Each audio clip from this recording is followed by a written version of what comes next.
The political landscape in South Africa's local government has once again captured national attention as the African National Congress made a decisive move to remove Mduduzi Nkosi from his role as Speaker of the Emalahleni local municipality in Mpumalanga. This development did not emerge in isolation but is instead the outcome of a growing wave of discontent, frustration, and intense dissatisfaction from local communities who have been demanding real change and tangible improvements in their living conditions. It reflects deep-rooted challenges within the municipality, particularly in relation to service delivery and the mismanagement of essential services. The decision also saw the recall of both Mayor Connie Shona and Chief Whip Condile Masiko, showing that the ANC leadership in the region recognizes the seriousness of the problem and the political consequences if urgent corrective steps are not taken. For months leading into this decision, the residents of KwaGuqa and surrounding areas had been taking to the streets, often resorting to disruptive and violent protests, as a way of expressing their frustration with what they described as chronic failures by the municipality to meet even the most basic of service obligations. This included breakdowns in the provision of clean water, electricity, sanitation, and effective waste management. These are not just administrative lapses but are issues that directly impact people's day-to-day lives in fundamental ways. To fully understand how Emalahleni reached this boiling point, it is important to go back and consider the broader history of municipal governance struggles in Mpumalanga and the role the ANC has played over the past several decades. The Emalahleni local municipality, historically known as Witbank, has long been regarded as one of the key industrial and energy-producing hubs of South Africa. The area is known for its coal mines and proximity to major power stations, which has made it economically significant.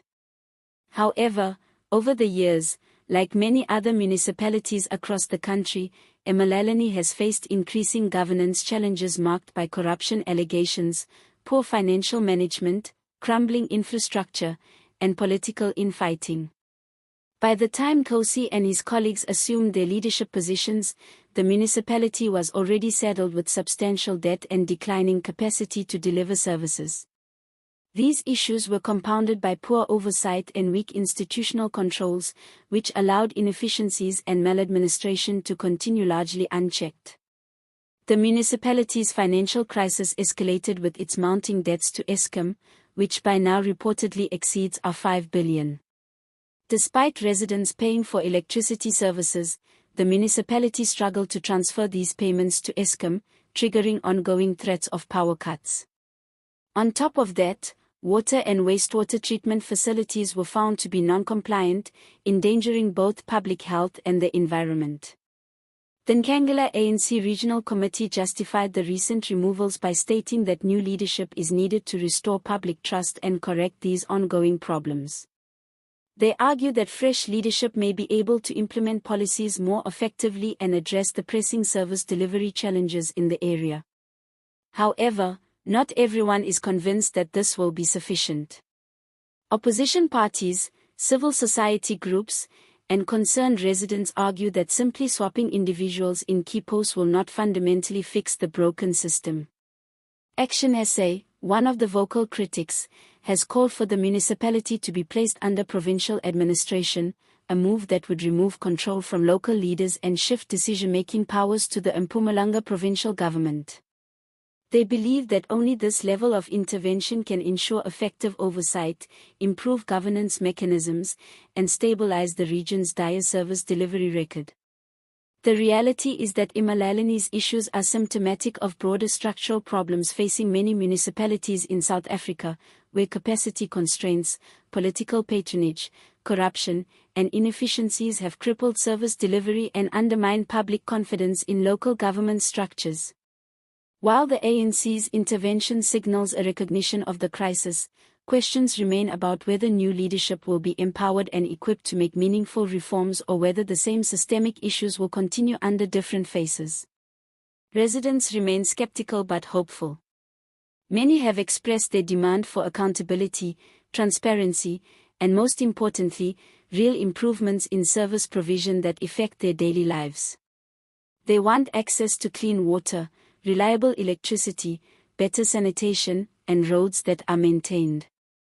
For these communities, these are not luxury demands but basic necessities that they have been entitled to for decades but denied due to mismanagement and poor leadership. As Emalahleni stands at this crossroads, the national implications are also significant. The ANC, already facing growing criticism and electoral competition from opposition parties across the country, cannot afford to lose further public trust.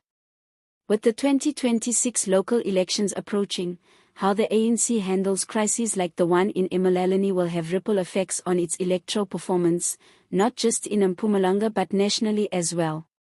Moving forward, much will depend on who is appointed to replace the outgoing leaders and whether they can demonstrate a break from the past practices that led to this crisis. Community engagement, transparent communication, and effective project management will be key to rebuilding the trust that has been eroded. The provincial government will also play a pivotal role in either supporting or undermining the new local leadership, depending on how proactive and supportive they are in resolving the municipality's many issues. Moreover, pressure from watchdog organizations, independent media, and community groups will likely intensify, ensuring that the spotlight remains firmly on Emalahleni's leadership to deliver on their promises this time around. There are lessons here for other municipalities across South Africa as well. The collapse of service delivery systems and failure to meet basic responsibilities erodes democratic legitimacy and fuels public unrest.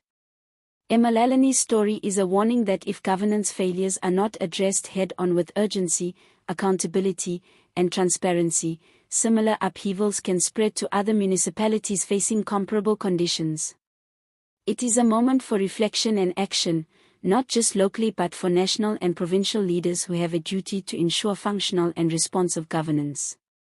As we continue to monitor developments in Emalahleni and across Mpumalanga, we will bring you the latest updates, detailed analysis, and on-the-ground insights about whether the ANC's leadership changes will succeed in bringing the much-needed relief and improvements that the people have been demanding. Do you believe the removal of these leaders will really fix the problems in Emalahleni? Or do you think deeper structural reforms are needed? Share your thoughts in the comments section below, and don't forget to subscribe to the channel for more in-depth political updates and community-focused stories from across South Africa. Your opinions help drive the conversation forward.